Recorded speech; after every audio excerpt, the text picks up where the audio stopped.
Buenas, nosotros les vamos a explicar el análisis financiero aplicado en una empresa llamada Peldar S.A.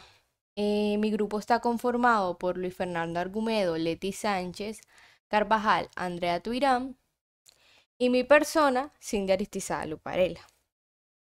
Entonces, algo importante primero que debemos aclarar respecto a este análisis. Como aquí tenemos la hoja de Excel, como se las estoy mostrando, nosotros hicimos el análisis financiero, o sí, el análisis financiero. Hicimos un análisis vertical, un horizontal, y hicimos los distintos indicadores financieros, como el indicador de liquidez, el de razones de actividad, el de razones de endeudamiento y razones de rentabilidad. Nosotros lo que fue para el análisis vertical, realizamos el análisis vertical en todos los años que tenemos como muestra, que son 1988, 1989, 1990, 1991 y 1992. Pero nosotros solo realizamos el análisis o escogimos uno de esos años que fue 1992. Para el análisis horizontal también aplicamos lo mismo. Realizamos el análisis entre todos los años, cada uno de los años comparando entre 1992, 1991, 1991, 1990, etcétera. Pero nosotros escogimos para explicar el que va de 1992 a 1991. Como pueden ver, acá tenemos toda la información, los análisis. Entonces ya podemos proseguir con la explicación de mis compañeros. Muchas gracias.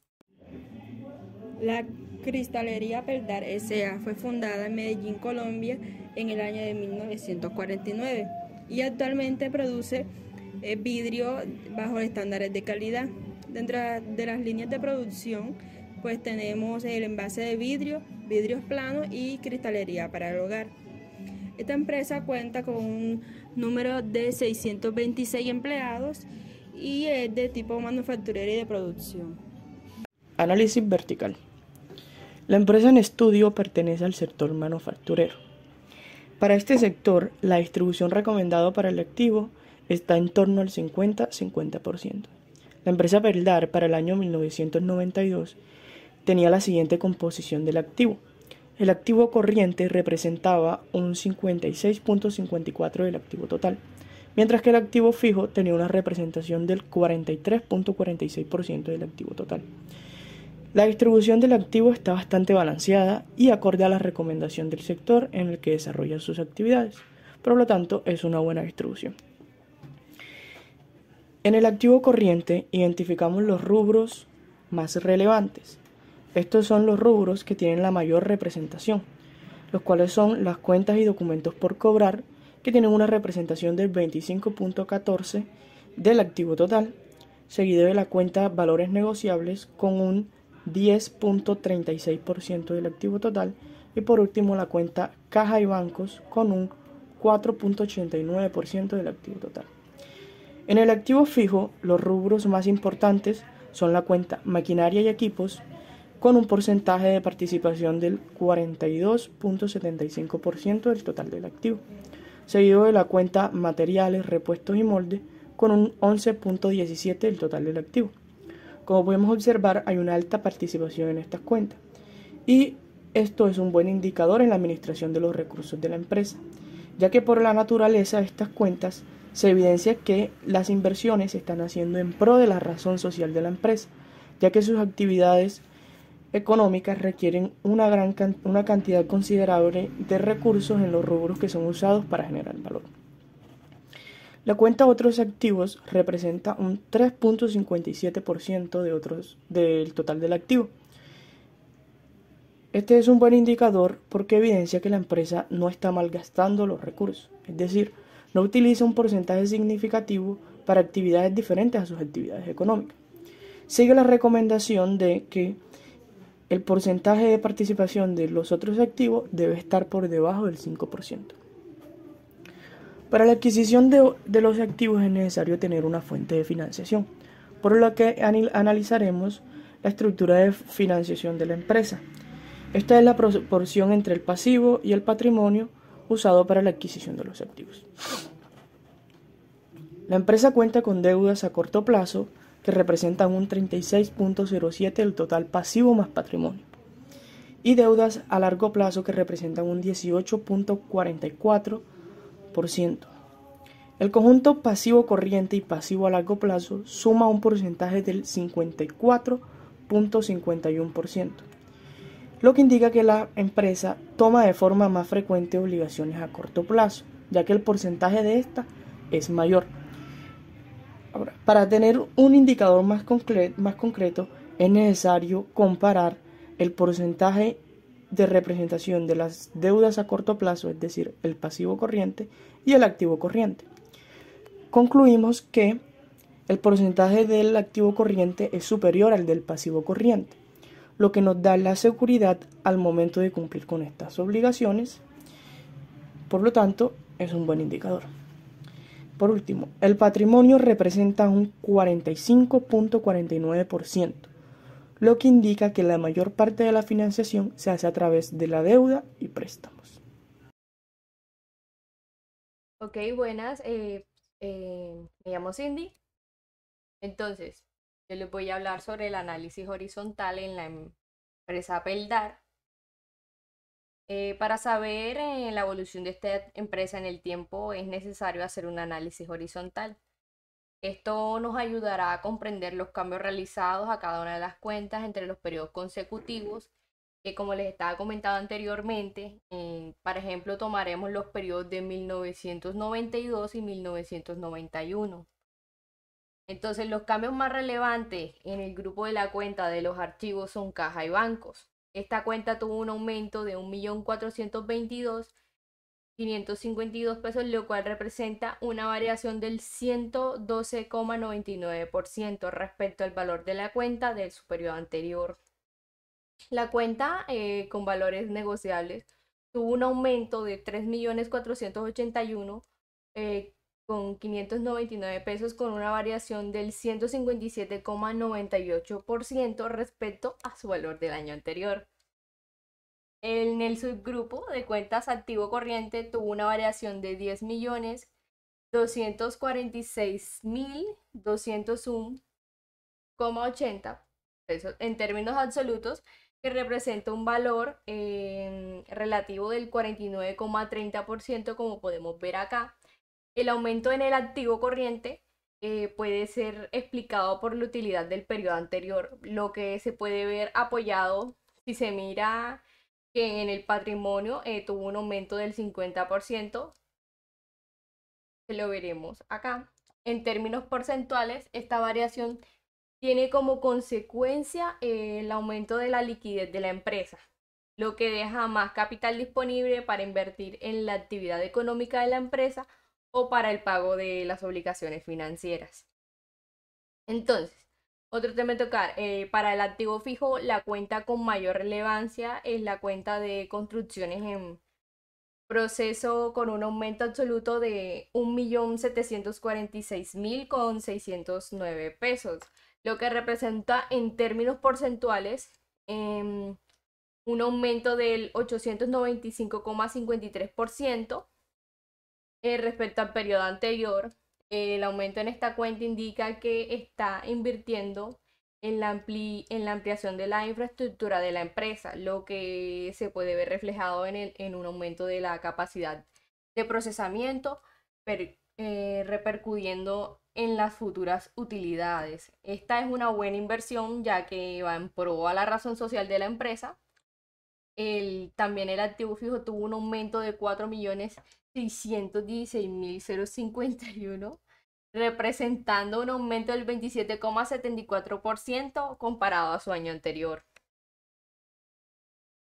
El activo del total tuvo una variación de 15.444.103 pesos.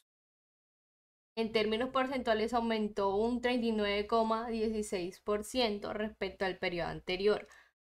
Para determinar de dónde salieron estos nuevos recursos, se tiene que plantear que es necesario hacer un análisis horizontal de los pasivos y del patrimonio, ya que con esto, y estas son las formas de obtener más recursos.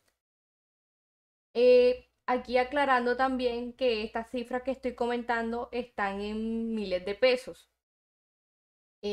Pasamos, las cuentas más significativas del pasivo corriente son los sobregiros bancarios, con un aumento de 881.000 pesos con 354 pesos, que representan un aumento del 132,6% respecto al año anterior. Anticipo de clientes con un aumento de 920.000 con 944 pesos, en términos porcentuales que representó un 107,69%. El paciente corriente, que también aumentó en 5.269.000 con 14 pesos, que es un aumento del 36,27%. El pasivo fijo tuvo una variación de 6.908.000 con 453 pesos, siendo un aumento del 30% con respecto al periodo anterior. El patrimonio tuvo una variación de 8.535.000 con 648 pesos y tuvo un aumento porcentual del 51,95% desde el periodo anterior. Bueno, del total de las fuentes de financiación, que son pasivos más patrimonio, fue de 15.444.000 con 102 pesos. Este valor coincide con el cambio que sufrió el total del activo, por lo que cumple con la ecuación fundamental que habíamos planteado. Buenas, continuando con la explicación, mi nombre es Leti Sánchez Carvajal. Continuamos con el análisis de los indicadores financieros. La función de estos indicadores, ¿cuál es? Es realizar un diagnóstico de las finanzas de una empresa para evaluar el equilibrio financiero, el índice de rentabilidad y la independencia financiera con la que cuenta. Los indicadores son liquidez, actividad, endeudamiento y rentabilidad. Continuando con el indicador de liquidez, con la razón corriente se puede inferir que la empresa Peldar ha incrementado progresivamente su capacidad de cubrir las obligaciones a corto plazo en el transcurso de los años, ya que se evidencia que el año 1988 cuenta con 1,14 hasta el año 1992, que cuenta con 1,57.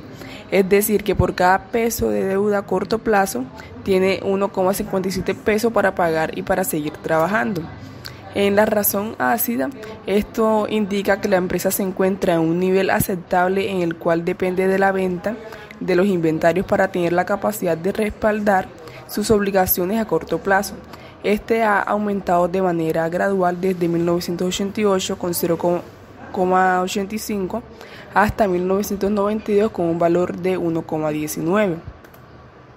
En el capital del trabajo de la empresa es de 1.334.225 pesos durante el año 1988, 1.429.184 pesos durante el año 1989, 5.098.024 pesos durante el año 1990, 6.258.274 pesos durante el 1991 y 11.235.462 durante el año 1992. Este incremento es positivo en el capital del trabajo. Esto refleja que la empresa puede seguir operando y no tener problemas de liquidez a corto plazo. Continuando con la rotación de activos totales, la empresa presenta un mejor desempeño en el año 1992 con 157,81%, es decir, que en esta obtuvo un mayor crecimiento en las ventas que en los años anteriores. Aún así, entre los años 1990 y 1992 se presenta mayor porcentaje que en los años 1988 y 1989. Continuamos con las razones de endeudamiento. La razón de deuda. Se encuentra que la empresa está en un nivel aceptable de endeudamiento, ya que por ser del sector de manufactura no debe pasar del 60%. Y Peldar ha reducido con el paso de los años la participación de los acreedores en relación al financiamiento de su actividad, logrando disminuir del 61,29% en el año 1988 a 54,51% en el año 1992. Es decir, que para el año 1992 la empresa financia su operatividad con el 45,49% de sus propios recursos. El endeudamiento financiero. En el año 1992, el 11,44% corresponde a las obligaciones financieras en relación a las ventas netas. A lo largo de los años de endeudamiento financiero viene mejorando, ya que en 1988 presentaba un 20,14%, disminuyendo progresivamente hasta el año 1992. Continuamos con el impacto de la carga financiera. Aquí se analiza este indicador de impacto. Se evidencia que en el transcurso de los años este indicador presenta variaciones.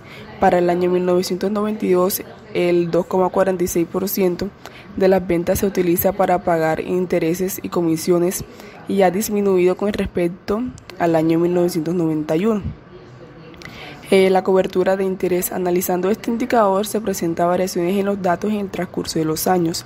Para el año 1992, la incidencia que tienen los gastos financieros o interés pagado sobre las utilidades es de 41 veces, es decir, que las empresas no tendrán ningún inconveniente para cubrir los inconvenientes de sus deudas. Para el endeudamiento a corto plazo tenemos que en el año de 1992 el 66,17% del pasivo se encuentra concentrado en pasivos corrientes. No hay una tendencia consolidada durante los 5 años, pero se puede determinar que el indicador del año de 1992 aumenta con relación a los años anteriores. Al analizar el endeudamiento, pues la empresa presenta problemas de liquidez, ya que tiene que pagar la mayoría de sus deudas a corto plazo. Indicador de apalancamiento. Tenemos que para el año de 1992 la empresa financia 1,2 veces más con pasivos que con patrimonio y se presentan variaciones a lo largo de los años, pero con respecto al año del 91 el indicador disminuye pasando de 1,4 a 1,2. Razones de rentabilidad. Tenemos el indicador margen bruto sobre las ventas y este nos muestra bajos niveles para la empresa, ya que se observa que en el año de 1990 pues se genera un mayor margen bruto de utilidad, así como también hubo un aumento en las ventas a 48.101.952 y redujo costos de venta en 36.065.218, pues lo que indica que se generó una mejor utilidad y fue la más equilibrada con respecto a los demás años. Tenemos el margen operacional de utilidad. El margen bruto de utilidad para el año de 1988 fue de 20,48%. Para el año de 1989 fue del 14,57%. Para el año de 1990 fue del 18,11%. Y para el año de 1991 fue de 11,38% y para el año de 1992 fue de 14,85%. Pues lo que nos muestra que para el año de 1988 la empresa tuvo un mejor porcentaje, lo que indica que la empresa genera rendimientos sin ser independiente de otras actividades que no sean propias. El margen neto de utilidad, pues tenemos que para el año de 1988 fue de 16,01%, para el 89 fue de 11,95%, para el año de 1990 fue de 11,68%, para el 91 fue de 7,19% y para el año de 1992 fue de 11,43%. Pues observando estos datos tenemos que el mejor año para generar la utilidad a partir de los ingresos operacionales fue para el año de 1988, el cual tiene un porcentaje de 16%. En cambio que para los demás años hubo una disminución de ventas, pero esto no impide que la empresa estuviera sostenida. Rentabilidad del activo total. Tenemos que para el año de 1992 los activos invertidos en la empresa producen una rentabilidad operacional de 18,03%. El indicador pues mejora con respecto al año de 1991, el cual presenta una rentabilidad del 10,65%. Y se evidencian variaciones en el transcurso de todos los años. Por último tenemos la rentabilidad sobre el patrimonio. Y en esto se evidencian las variaciones de la rentabilidad de los inversionistas sobre su patrimonio durante los años de 1988 a 1992. Se presenta que en el año de 1988 se genera un mayor porcentaje, el cual fue de 47,59% de rentabilidad que en los demás años, aunque en el periodo de 1989 a 1991 disminuyó. Este se logra reponer en el año de 1992 con una rentabilidad del 39,64%.